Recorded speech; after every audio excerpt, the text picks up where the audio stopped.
to Core's perspective. I stand beside my life mate in the lift. Bound for a deck I rarely have cause to visit. Korak cradles Takak in his wings, her nesting against the white gossamer silk sash across his chest. The door opens, revealing the cavernous bowels of the ship, used predominantly as an onboard warehouse.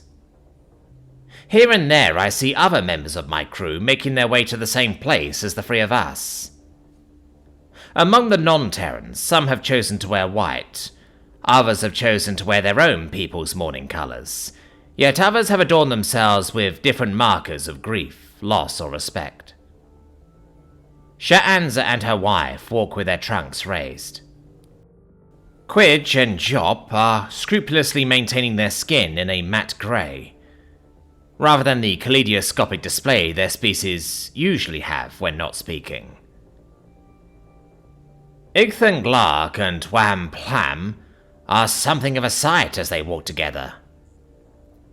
Our collective destination isn't actually on this deck, nor is it even aboard this ship. We make our way to the open hatch in the far wall, and steadily process down the rigid umbilical between the bright plume and the large self-sustaining environmental habitat that was attached beneath us in orbit around Citadel. In discussion with Emiko and the ambassadors about the arrangements for the observation of this ceremony, it was agreed that holding it aboard what is to become the embassy to the new planet, rather than in the canteen or anywhere else, was most appropriate. Twiller is currently maintaining the ship, stationary in space, at a point where we are able to receive the broadcast. We enter a large hall with many different configurations of chair, temporarily arranged facing the far wall. There is a solid phalanx of seated Terrans, all in immaculate white clothes, towards the front of the space. Korak and I quickly find our perch and mount it. My heart sinks and my fury rises as I see the still empty perch across the room from ours. I do my best to put the absence out of my mind as the feed begins. On the wall is displayed an outdoor stage in a sunny park. There are hundreds of people visible in the shot, overwhelmingly dressed in the same bright white as most here. Terrans certainly make up the majority of the attendees, but the audience is also heavily attended by notable non-Terrans. I see the Speaker and Deputy Speaker of Parliament, as well as many numerous representatives of other species. At the center of the stage is a man I met briefly at the sending-off party, hours before his husband was killed. Beside him is a girl, whose head reaches his shoulder with both of them sat down. On his other side is a boy, shorter still. He looks to be maybe half the age that Victor was when first I met him. Beside them is the slender, towering frame of the Doom Lima Rain, the new head of the ODR and Terran representative to Parliament. His wife, Nerina Orchid Rain, and daughter, Vahatra Purple Rain. To the left of the stage is a box, around 50 centimeters tall, 65 centimeters wide, and 2 meters long, made of white wood and raised to around a meter from the ground. Chahei Amok Sok rises and approaches a podium, standing at the stage's dead center. "When I first met my husband," he begins, gesturing to the coffin, "I was a nurse in the humanitarian corps, picking small pieces of metal out of his cheek. He seemed like a superhero to me." He pauses here to take a deep breath through his nose before continuing. "He quickly disabused me of that notion." There is a polite chuckle, both from those on screen and those in the room. No, he wasn't a superhero. Just a man who was endlessly intelligent, endlessly kind, and tireless in his pursuit of a better world. The man seems here to choke on nothing at all, and takes a few moments to right himself. So often, I would feel that I simply didn't measure up to him. That such a man as this couldn't have come from our mundane world, and simply must have descended from some heavenly realm. Then he would stub his toe and ask me to kiss it better, reminding me of both his fallibility and mortality. There is another subdued chuckle.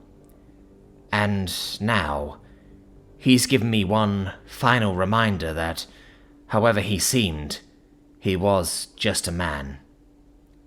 No one chuckles at that. Tears appear in the man's eyes as he stares into the camera, a defiant expression on his face.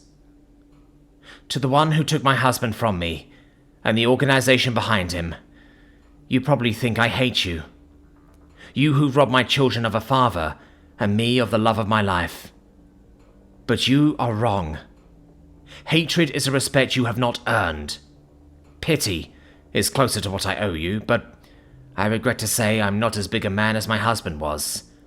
I'm not big enough to pity you. I assume he speaks metaphorically here, since, having seen him stood side by side with his husband, I know he was much larger physically. I also don't know exactly what physical size would have to do with one's ability to pity. No, all I can give you is my contempt. You who, rather than letting suffering teach you compassion, have decided to respond to your pain by making certain everyone else is hurt as much or worse than you were. You who think yourselves avengers are, in fact, pitiable, pathetic, contemptible weaklings, cowards. My husband was 1,000 times the man any of you will ever be. He was a man who knew that it takes more strength to reconcile with your enemies than to smite them. But that reconciling was, nonetheless, the right thing to do. He was a man who understood that it is harder to heal than to kill, but that healing was, nonetheless, the right thing to do. He was a man who understood where the cycle of violence, the never-ending wheel of retribution, the hatred and division of thinking, feeling beings from one another lead. Peace never had such a friend as Arab, peacemaker Mudaliar. We are all poorer for his loss. For that reason, you have my contempt. All those in the room, and on the screen, have a unique mix of emotions arranged across their faces. Most of all, my eyes are drawn to the men's children. Their faces are heartbreaking. There are many people here who have asked to speak about my husband, and all of them will have their say. First, though, the members of the ODR choir and orchestra will perform one of his favorite songs for us. Thank you for your tireless rehearsal these past 2 weeks. With that, the chief mourner sits, and the camera pans to the right, revealing a stand with many Terrans, and almost as many non-Terrans, some with instruments, some without. Notable is a gigantic Friendian, sticks held in each of his 4 strong arms, a set of variously sized drums arranged on stands around him, with an enormous, wide, deep drum between his legs, the sticks in his lower arms hovering over it. 2 Terrans step forward to the microphone, a male and a female, both with electric, stringed instruments slung across their fronts. The man holds up a right hand, a plectrum held between his fingers. Bows are raised to the strings of every one of the smaller stringed instruments in the stand.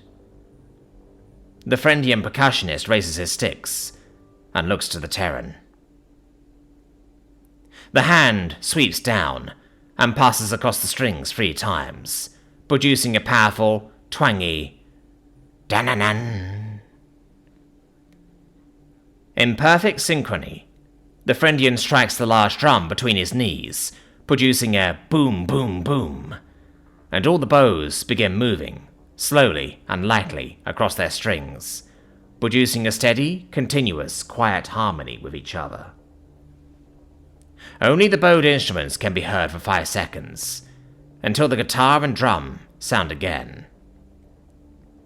More percussion is engaged, as the Friendian mobilizes his upper arms to tap out a beat. The Terran woman begins to play her guitar, which sounds very different and much bassier than the man's. Around 20 seconds from the start of the song, all instruments bar the guitars cease for a few seconds, as the choir sings, "Woo-hoo-hoo-hoo-hoo." The drums sound, and there is a triumphal swell of deep, booming brass instruments. The guitarist leans into the mic and sings,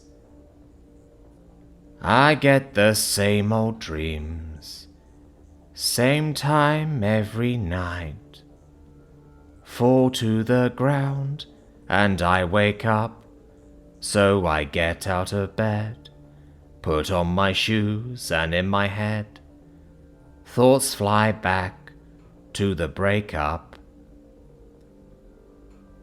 Wakwarak's perspective. I'm working in my quarters. My life mate perched nearby when a tone sounds from my door. Shall I? No, I'll get it, darling. I beam at Akrat. I walk to the door and wave. The instant the door is open, a mechanical clawed appendage shoots forward and closes around my throat. Its momentum is such that I am knocked backwards off my feet and slammed into the ground by my assailant. Pinned down by the impossibly strong robotic limb, I stare up into the two cold bionic eyes, mounted into a chilling face. You weren't there, growls the attacker, seething. No, cries Akrat. Let her go! Get off of her! Appearing to Dequal's right, my left, he levels visibly feeble-looking kicks against her ribs, which barely move her. She is a woman. Even if not any great physical specimen, she's still nearly twice my lifemate's mass, and probably 3 times his strength, not including the strength of her bionic. She scarcely even seems to notice his valiant but insufficient attempts to remove her from me. Her mutilated face stares directly down at me, beak held open in fret. Her wings are spread wide above me. Her crown plumes are fanned out to an extent I've only ever seen on actresses in fictitious stories. She's clearly furious. Akrat, darling, I choke out, my voice strained and constricted. It's all right. Please wait in the common room. Taqual and I just need to have a little woman talk together. She's going to kill you, he answers incredulously. She's not. She's angry, not stupid. Please go. I'll be fine. Akrat hesitates, then does as I instructed. The door closes behind him, leaving me alone with the woman pinning me to the ground with her death-rolled limb. Could you let me up? I ask coolly. Her response is to tighten her grip and press me into the floor with yet more force. Why should I? She hisses. Why should I show you the respect of an equal after what you did? I didn't do anything. Exactly, she shrieks. It would have cost you almost nothing to come and watch the funeral with us, and you didn't. Your smug, self-righteous, haughty pride couldn't allow you to come and commiserate with your fellow sapiens for even an hour. Why should I care about Death Welders killing Death Welders? I defy. I'm lifted from the ground before being slammed back down. Because your absence was noted, she screams. Because by choosing not to appear, you may have permanently burned any bridge that might have been built with the Terrans. Because by showing such disgraceful disrespect, you have shamed me, shamed yourself, shamed our clan, our planet, our species. Do you think you can bring Qualia back by causing enough anguish to Terrans, or what?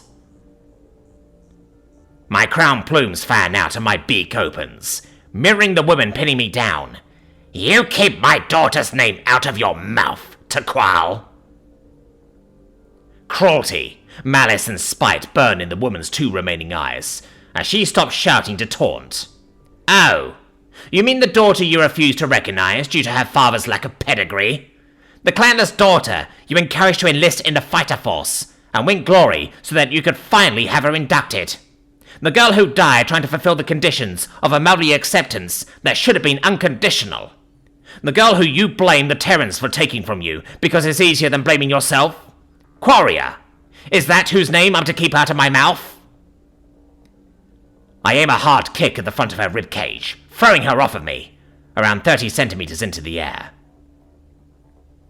Thankfully, she releases my throat before too much of the momentum of my kick is transferred into my neck.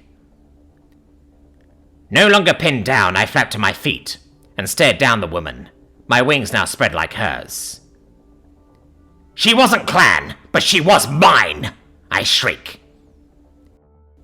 Taqual is significantly smaller than me, but I'm not so deluded as to think myself a match for a former military woman with a deaf-or prosthetic in a ground-born fight.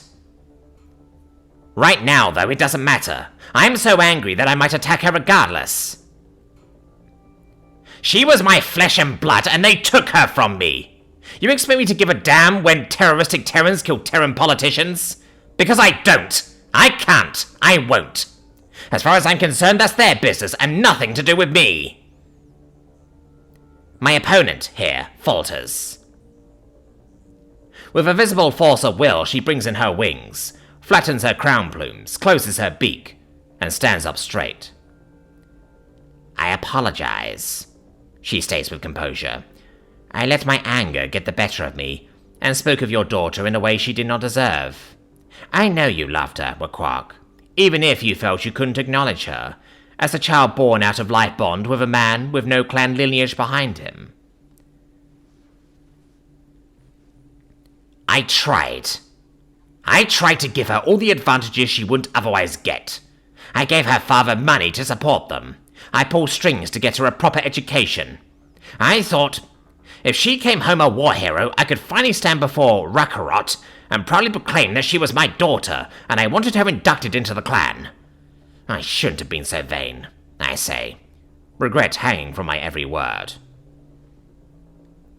Wakwak, I am going to ask something of you. Not order, ask, says my clan sister. What? I answer, irritably. Watch the funeral. The whole thing should be very easy to find on the Galnet. If you're too embarrassed to do so in front of Akrat, I'll ask Korok to invite him for a male bonding activity for a few hours, to give you privacy. Why? Watching it on my own will ingratiate me to precisely no one. Why would you care that I see it? I respond suspiciously. I think you might see a little of yourself in it, is all. Of course, if that scares you.